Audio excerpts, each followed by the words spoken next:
Welcome to Baba academy online education digital class. હું ગૌરવ મકવાણા બાબા એકેડમીના online digital platform ઉપર આપ સર્વે વિદ્યાર્થી મિત્રોનું હાર્દિક સ્વાગત કરું છું. તો આપણે ભણી રહ્યા છે ધોરણ 8 વિષય વિજ્ઞાન, પ્રકરણ નંબર 1 છે પાક ઉત્પાદન અને વ્યવસ્થાપન. સાહેબ કેટલા વખતથી પ્રકરણ 1 ચાલુ રહ્યું છે, હજુ પૂરું થતું નથી. તો આજે લાસ્ટ લેક્ચર લેશે ભાગ નંબર 9. બરાબર, 1 થી 8 ભાગ ભણી ગયા અને આજે ભાગ નંબર 9 છેલ્લો ભાગ. બરાબર, ક્યાંથી શરૂઆત કરી હતી? ખેત પદ્ધતિઓથી. બરાબર, ખેત પદ્ધતિઓમાં કઈ કઈ શું શું કરવાનું હોય, તો પહેલા તો આ વિશે આપણે જોયું ખરીફ પાક, રવિ પાક. બરાબર, જે મોસ્ટ આઈએમપી કહી શકાય, પરીક્ષામાં વારંવાર પૂછાય. બરાબર, પછી ટોટલ 7 પદ્ધતિઓ હતી. સૌ પ્રથમ ભૂમિને તૈયાર કેવી રીતે કરવાની, રોપણીમાં શું કઈ રીતે કરવું, કુદરતી ને કૃત્રિમ ખાતર કેવી રીતે આપવું, સિંચાઈ કેવી રીતે કરવી, નિંદણ, અને છેલ્લે જોયું લણણી, અને હવે જોવાનું છે સંગ્રહ. બરાબર, બધું પાક તૈયાર થઈ ગયો અને લણી પણ લીધો, વાઢી લીધો કહેવાનો મતલબ. બરાબર, પાક તૈયાર થઈ ગયો અને હવે એને સંગ્રહ કેવી જગ્યાએ કરવાનો, એના વિશે ભણવાનું છે. પછી આપણું આ લેક્ચર પૂરો. લેક્ચર મતલબ કે આખું ચેપ્ટર પૂરું. બરાબર, તો જોઈ લઈએ હવે છેલ્લે સંગ્રહ કઈ રીતે કરવો. બરાબર, તો જોઈએ ક્યાં ગયું સંગ્રહ. નિંદણ જોયું, લણણી જોઈને હવે આવે છે સંગ્રહ. બરાબર, શું આવે છે? સંગ્રહ. તો જોઈએ સંગ્રહ. તમે પાક ટોટલી લઈ લીધો. બરાબર, એક સંગ્રહ પણ એક મહત્વનો, બધું આમ તો મહત્વનું જ કહેવાય. બરાબર, પાક ઉત્પાદનનો સંગ્રહ એક મહત્વપૂર્ણ કાર્ય છે. બરાબર, પાક ઉત્પાદન લઈ લીધું, ઉત્પાદન થઈને લણણી કરી લીધી. બરાબર, પછી લણેલો પાક રાખવાનો ક્યાં? બરાબર, કંઈક 1-2 કોથળાઓ ભરીને ના હોય કે. બરાબર, આખું ઘર ભરાય એટલો બધો પાક આવ્યો હોય. બરાબર, તમે ખેતરની અંદર ઘઉં કર્યા હોય, ડાંગર કર્યું હોય, તો કંઈ 1 કે 2 કોથળા ભરીને આવે નહીં. બરાબર, આખું ઘર ભરાઈ જાય એટલું બધું અનાજ આવતું હોય.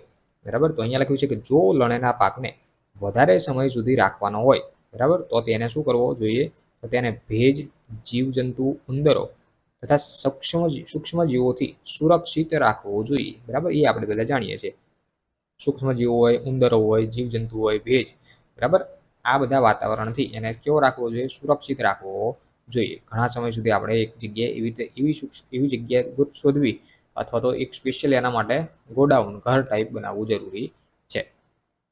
લણના દાણાઓમાં વધુ ભેજ રહેલો હોય છે. બરાબર, જે તાજા તમે લણી નાખ્યા હોય દાણા, બરાબર, એની અંદર ભેજ વધુ રહેલો હોય. બરાબર, તો એના સૂકવવા જરૂરી છે.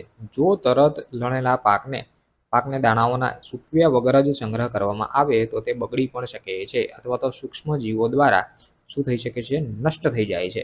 બરાબર, એની અંદર જીવાત પડી જાય. બરાબર, ક્યારે? તો કે જે લણેલો પાક છે એ ભીનો છે. બરાબર, ટોટલી ભીનો છે, અને તમે એનો કોઈ જગ્યાએ સંગ્રહ કરી દીધો, પીપળા ઘરમાં ભરી દીધા, અથવા તો પ્લાસ્ટિકની થેલીઓમાં ભરી દીધા. બરાબર, મોટા કોથળા આવે. બરાબર, એની અંદર ભરી દીધું તો એ બગડી પણ જાય. બરાબર, એની અંદર વાસ પણ આવવા લાગે છે, તથા બીજાંકુરો માટે બિનઉપયોગી બની શકે છે. બરાબર, બીજું તમારે અનાજ ઉગાડવું હોય એના માટે બિનઉપયોગી બની શકે છે. બરાબર, એનો ઉપયોગ કરીને ફરી વખત તમે એને ઉગાડી શકતા નથી. આથી સંગ્રહ પહેલા દાણાઓને તાપમાં સૂકવવા જરૂરી છે. બરાબર, મોટા ગામડાની અંદર ખળા હોય. બરાબર, નામ સાંભળ્યું? ખળા કહેવાય, ખળા. બરાબર, ખળાઓની અંદર એની અંદર શું નાખ્યા હોય? ઘઉંના ઢગલા કરેલા હોય. બરાબર, શું કામ? સુકવણી માટે. તેનામાં રહેલા ભેજની માત્રામાં શું થાય છે? ઘટાડો થાય છે. બરાબર, એટલે કે ખળાની અંદર તમે મોટા અથવા તો ખેતરની અંદર, બરાબર, ઢગલા કરીને રાખ્યા હોય, તો એનો મતલબ શું કામ રાખ્યા હોય બહારની જગ્યાએ? તો એટલા માટે કે એની અંદર ભેજ કંઈ હોય, બરાબર, તો એ થઈ જાય, સુકાઈ જાય. બરાબર, એકદમ ચોખ્ખા, એટલે કે સુકાઈ જાય. એટલા માટે આ બાબત તેને કીટકો છે, ઉપદ્રવી જીવાતો છે, જંતુઓ, બેક્ટેરિયા અને ફૂગથી રક્ષણ આપે છે. ટોટલી સુકાઈ જાય. બરાબર, ત્યાં સુધી એને ક્યાં રાખવા? એવી ખુલ્લા વાતાવરણમાં રાખવા, કે સંપૂર્ણ એ ઘઉં સુકાઈ ના જાય ત્યાં સુધી. બરાબર, હું વારંવાર ઘઉં બોલું છું એટલે કે કોઈ પણ એક પાક મગજમાં લઈને હું વાત કરું છું. બરાબર, જરૂર નથી કે ઘઉંની જ વાત કરે. બરાબર, કોઈ પણ વિશે તમે વાત કરી શકો છો. હવે પહેલીને કંઈક પ્રશ્ન થયો. પહેલીને શું પ્રશ્ન થયો? કે મેં મારી મમ્મીને લોખંડના પીપમાં રાખેલા ઘઉંમાં લીમડાના સૂકવેલા પાન મુકતી જોઈ છે. મને આશ્ચર્ય થયું, આવું કેમ કરતા હશે? બરાબર, તમે પણ તમારા ઘરની અંદર ઘઉં રાખતા હશો. બરાબર, રાખો છો કે નથી રાખતા? કોમેન્ટ કરજો. બરાબર, પહેલી વાત. બાકી અમુક લોકો હોય ઘઉં બહુ નથી રાખતા, સીધો લોટ લઈને જ ખાતા હોય. બરાબર, ઘઉંનો લોટ સ્પષ્ટપણે લોટ લાવી અને રોટલી કરીને ખાતા હોય, બરાબર. આપણે તો ઘઉં રાખીએ છીએ, બરાબર. હું ઘઉં રાખું છું. વર્ષની અંદર એક વખત લાવી દેવાના, આખું વર્ષ એ ઘઉં ચાલે, બરાબર. ઘરની અંદર ઘરઘંટી દ્વારા દળી દે. તમે મને કોમેન્ટમાં જણાવજો કે તમે ઘરની અંદર ઘઉં રાખો છો કે સીધો લોટ લાવો છો, બરાબર. એટલે અહીંયા શું કહેવા માંગે છે કે મેં મારી મમ્મીને શું કહે છે કે લોખંડના પીપળાની અંદર ઘઉંમાં લીમડા મૂકતા જોયા છે, બરાબર. અમે પણ લીમડો મૂકીએ છીએ, મારી પર્સનલી વાત કરું તો, બરાબર. અમે પણ ઘઉં જ્યારે પીપળાની અંદર ભરવામાં આવે, બરાબર, ત્યારે તળીએ શું મૂકવાના? લીમડો. કયો લીમડો? મીઠો લીમડો નહીં, કડવો લીમડો, બરાબર. જે દાંતણ કરવા માટે જે યુઝ લેવો છો, બરાબર, એ લીમડાની વાત. લીમડો મૂકવાનો, એ લીમડો મતલબ કે એના પાંદડા આવે, બરાબર. લીમડાના ડાળીઓ સહિત મૂકો, બરાબર. કેમ કે લીમડો કેવો હોય? કડવો હોય, બરાબર. એટલે કે કડવાશ જે એની અંદર આવે એટલે શું ના આવી શકે? કોઈ જીવજંતુ એની અંદર આવી શકતા નથી, એટલા માટે લીમડો મૂકવામાં આવે છે, બરાબર. મને આશ્ચર્ય થયું કે આવું કેમ કરતા છે, તો કે એની અંદર ધનેરા છે, બરાબર, કોઈ અન્ય પ્રકારના જીવજંતુ છે એ એની અંદર એડ ના થાય એટલા માટે શું મૂકવામાં આવે છે? લીમડો. અથવા તો એવી દવા મૂકવામાં આવે છે, બરાબર. દવાથી પણ તમે રક્ષણ આપી શકો છો. જોઈએ આગળ. આ છે જો અનાજ સંગ્રહ માટેના કોઠારો, બરાબર. મોટા મોટા કોઠારો છે અનાજ સંગ્રહ માટેના, બરાબર, જે આપણા ઘરમાં ના હોય. અને મિલ કહેવાય, મિલ. અનાજની મિલ કહીએ ને, એ મિલ છે, બરાબર. આગળ જોઈએ. આગળ છે આ પ્રમાણે બીજી આકૃતિ. કંતાનના કોથળામાં ભરેલા અનાજનો વખારમાં સંગ્રહ, બરાબર. વખાર એક મોટું ગોડાઉન હોય, અથવા તો અંદર જમીનની અંદર ભોંયતળિયે પણ હોઈ શકે, બરાબર. અમુક જગ્યાએ એ રીતે પણ હોય, બરાબર. આ બધા શું છે? અનાજના કોથળાઓ છે, બરાબર. આની અંદર ઘઉં રાખેલા હોય, ચોખા રાખેલા હોય, ડાંગર કહી શકો. અહીંયા લખ્યું છે કે ખેડૂત પાકના ઉત્પાદનનો સંગ્રહ કંતાનના કોથળામાં અથવા તો ધાતુ એટલે કે મેટલના મોટા પીપળાઓમાં કરે છે, બરાબર. સંગ્રહ ક્યાં કરે? તો કે મોટા મોટા કંતાનના કોથળા હોય, અથવા તો તમારા ઘરમાં તમે કદાચ ખાવા માટેના ઘઉં રાખતા હોય, અથવા તો કોઈ રાખતા હોય, એની અંદર શું રાખે છે?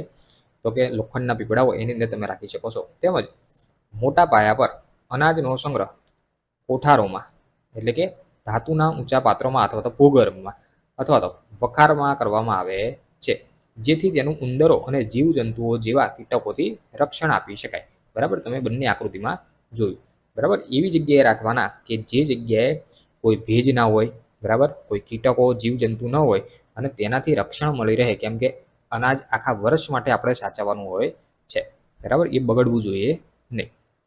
જોઈએ આગળ. આગળ લખ્યું છે કે ઘરમાં અનાજના સંગ્રહ માટે લીમડાના સૂકા પાંદડાઓનો ઉપયોગ કરવામાં આવે છે. જરૂર નથી સૂકા પાંદડા, લીલા પણ મૂકી શકો છો, ઓટોમેટિક અંદર સુકાઈ જાય પછી તો, બરાબર. લીમડાના પાંદડાનો પણ ઉપયોગ કરવામાં આવે છે. મોટા સંગ્રહગૃહમાં અનાજને કીટકો તેમજ સૂક્ષ્મજીવોથી સુરક્ષિત રાખવા માટે વિશિષ્ટ રાસાયણિક ઉપચાર પણ કરવામાં આવે છે. એટલે કે અમુક પ્રકારની દવા મૂકવામાં આવે છે, બરાબર. દવાના પાવડર પણ આવે અને દવાની ગોળીઓ પણ આવે, બરાબર. એટલે બાકસ પણ મૂકી શકો છો. બાકસ દ્વારા પણ એનું એ થઈ શકે છે, બરાબર. બાકસના હવે એ બાકસનું મને કોઈ લોજિક ખબર નથી, પણ મારા ઘરમાં પણ મેં જોયું છે જ્યારે ઘઉં ભરાતા હોય તો એની અંદર અમુક અંતે લીમડો પણ મૂકે, દવા પણ મૂકવામાં આવે અને સાથે સાથે બાકસની પેટીઓ પણ મૂકવામાં આવે. બાકસની પેટીઓનો ટૂંક શું છે મને કંઈ ખબર નથી, બરાબર. ચલો જોઈએ હવે આગળ, બરાબર. આ તો આખી સંગ્રહ સુધીની વાત થઈ, બરાબર. હવે આપણે ભૂમિને શરૂઆત કરી, ખેડાણ ખેડ્યું, પછી એની અંદર બીજ વાવ્યા, રોપણી કરી, બરાબર. બીજ વાવ્યા એટલે કે રોપણી કરી, પછી કુદરતી અથવા કૃત્રિમ ખાતર આપ્યું, પછી એની અંદર પાણી આપ્યું. કઈ ભૂમિ માટે કઈ રીતનું પાણીની હોય, ટપક સિંચાઈ પદ્ધતિ છે, ફુવારા પદ્ધતિ, બધી પદ્ધતિઓ જોઈ. પછી આગળ શું આવ્યું તો કે નીંદણથી રક્ષણ કઈ રીતે આપવું, એની અંદર કઈ દવાઓ મૂકવી, 2 અને 4D નામની દવાઓ જોઈ, બરાબર. પછી એની પછી શું જોયું તો કે એની પછી લણણી જોયું, બરાબર. લણવા માટેના સાધનો જોયા, થ્રેશર, કમ્બાઈન મશીન, બરાબર. આ બધું જોયું. એની પછી આપણે જોયો સંગ્રહ, જે અત્યારે લાસ્ટમાં જોયો. અને કંઈ બાકી મારા બોલવામાં રહી ગયું હોય તો એ બદલ માફી ચાહું છું. અને હવે છેલ્લે આપે છે પ્રાણીઓ દ્વારા મળતો ખોરાક, બરાબર. પ્રાણીઓ દ્વારા મળતો ખોરાક. હવે આપણે આ ખોરાક જોયો એ ક્યાંથી મળે તો કે જમીનમાંથી મળે, બરાબર. જમીનમાંથી બીજ વાવીએ અને એ ઉગે, એ આપણે લઈ શકીએ એ ખોરાક. હવે બીજો ખોરાક જે છે આપણને પ્રાણીઓમાંથી પણ મળી શકે છે, બરાબર. જેમ કે અહીંયા લખ્યું છે કે તમારી નોટબુકમાં નીચે આવેલા કોષ્ટક બનાવો અને તેને પૂર્ણ કરો, બરાબર. અહીંયા લખ્યું છે કે દૂધ કોનો ખોરાક જે છે? દૂધ, બરાબર. દૂધ કોણ આપે છે? ગાય, ભેંસ, બકરી, ઊંટડી, બરાબર. આ જે 4 થી 5 પ્રાણીઓ છે એ બધામાંથી આપણને ખોરાક મળે છે જેનું નામ છે દૂધ, બરાબર. એવા બીજા તમારે 3 લખવાના, બરાબર. 3 તમે લખી શકો છો. પ્રાણીઓમાંથી કઈ પ્રકારે તમે ખોરાક મેળવી શકો છો, બરાબર. એમાં જોઈએ કે આ કોષ્ટકને પૂર્ણ કર્યા બાદ તમે જોયું હશે કે વનસ્પતિઓની જેમ પ્રાણીઓ પણ આપણને વિભિન્ન રીતે ખાદ્ય પદાર્થ પ્રદાન કરે છે. પ્રાણીઓ પણ આપણને શું કરે છે? ખાદ્ય પદાર્થ પ્રદાન કરે છે. સમુદ્રના તટીય ક્ષેત્રમાં રહેતા લોકોનો મુખ્ય આહાર માછલીનો ઉપયોગ કરે છે, બરાબર. શું કહે છે કે જે લોકો સમુદ્ર કિનારે રહેતા હોય, હવે સમુદ્ર કિનારે રહેતા હોય તો કે સમુદ્રની અંદર ખેતી ના થાય, અહીંયા કંઈ ઘઉં વાવવા જાય નહીં, અહીંયા ડાંગર થાય નહીં, સમુદ્ર કિનારે રહેતા હોય તો એમનો માટે સ્પેશિયલ ખોરાક કયો? તો કે માછલી. સમુદ્રમાંથી શું મળી રહે આસાનીથી? તો કે માછલી મળી રહે, બરાબર. તો માછલી એમનો મુખ્ય ખોરાક હોય છે સમુદ્ર કિનારે રહેતા લોકોનો. આપણે જેમ દાળ ભાત હોય એમ મચ્છી ભાત હોય એ લોકોનો, બરાબર. મચ્છી ભાત, બરાબર. અગાઉના ધોરણમાં વનસ્પતિઓમાંથી પ્રાપ્ત થતા ખાદ્ય પદાર્થો વિશે અભ્યાસ કરી ચૂક્યા છીએ, બરાબર. અગાઉ ધોરણ તમારું જે 7 હતું એની અંદર ખાદ્ય પદાર્થોમાંથી, બરાબર, કઈ રીતે આપણે વનસ્પતિમાંથી ખાદ્ય પદાર્થ મેળવી શકીએ છીએ એ વિશે આપણે ભણી ગયા. આપણે અત્યારે અભ્યાસ કર્યો કે પાક ઉત્પાદનના વિભિન્ન તબક્કાઓ છે, બરાબર. અત્યારે સંપૂર્ણ અભ્યાસ કરી લીધો. સૌ પ્રથમ શું કર્યું? તો કે જમીનને ખેડાણ કરી, બીજની પસંદગી કરવા ગયા, રોપણી કરી, પાણી આપ્યું. આ બધા તબક્કાઓ આપણે ભણી ગયા, જેવા કે બીજની પસંદગી, રોપણી વગેરે, બરાબર. અહીંયા ખાલી હિન્ટ આપી કે બીજની પસંદગી કરી, રોપણી, આ બધા તબક્કા આપણે ભણી ગયા. તેવી જ રીતે ઘરમાં અથવા તો ખેતરમાં રાખવામાં આવતા પાલતુ પ્રાણીઓને યોગ્ય ખોરાક, રહેઠાણ તેમજ તેની દેખરેખ પણ અતિ આવશ્યક હોય છે, બરાબર. જમીનમાંથી આપણને અનાજ મળે છે, બરાબર, એ આપણે આખું ભણી ગયા, બરાબર, ડિટેલમાં ટોટલી. એ જ રીતે જે આપણું પ્રાણી છે, જેમ કે દૂધ ક્યાંથી મળે? તો કે ગાય, ભેંસ, બકરી, ઘેટાના ઊંટડી, બરાબર, અહીંયા લખ્યું છે એ પ્રમાણે. તો શું કહેવા માંગે છે કે એની પણ આપણે શું કરવી જોઈએ? દેખરેખ રાખવી આવશ્યક હોય છે. કોની? તો કે પ્રાણીઓની. જ્યારે આને મોટા પાયે ઉછેર કરવામાં આવે છે તેને પશુપાલન કહે છે. પ્રાણીઓને મોટા પાયે તમે ઉછેર કરો છો એને શું કહેવાય? પશુપાલન કહે છે. હવે અહીંયા પ્રશ્ન થયો છે બુજીનો, પહેલીને પ્રશ્ન છે, જોઈએ શું કહે છે કે તંદુરસ્તી માટે માછલી એક સારો ખોરાક છે, બરાબર. માછલીની વાત કરીએ તો આપણી તંદુરસ્તી માટે માછલી ખાવી આવશ્યક છે, સારો ખોરાક છે, અહીંયા લખ્યું છે, બરાબર. જો નોનવેજ હોય તો ખાવી જરૂરી છે, ના ખાતા હોય તો એને પરાણે ખવડાવવી જરૂરી નથી, બરાબર.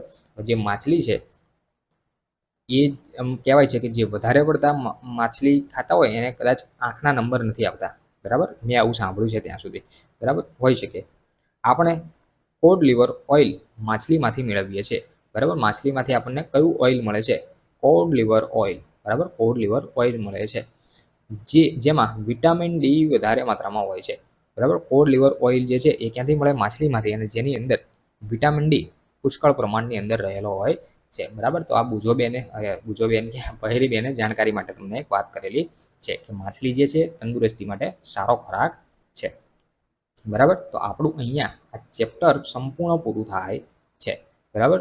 તમને આખું ચેપ્ટર ભાગ 1 થી 9 સુધી ભણ્યા, એમાં તમને કેવું લાગ્યું, બરાબર? ભણાવવાની પદ્ધતિ કેવી લાગી, બધી કોમેન્ટમાં મને જણાવશો તો મને વધારે ગમશે, બરાબર. અને સ્વાધ્યાય છે તમે તમારી રીતે લખી શકો છો, જે ભણાવ્યું જ છે.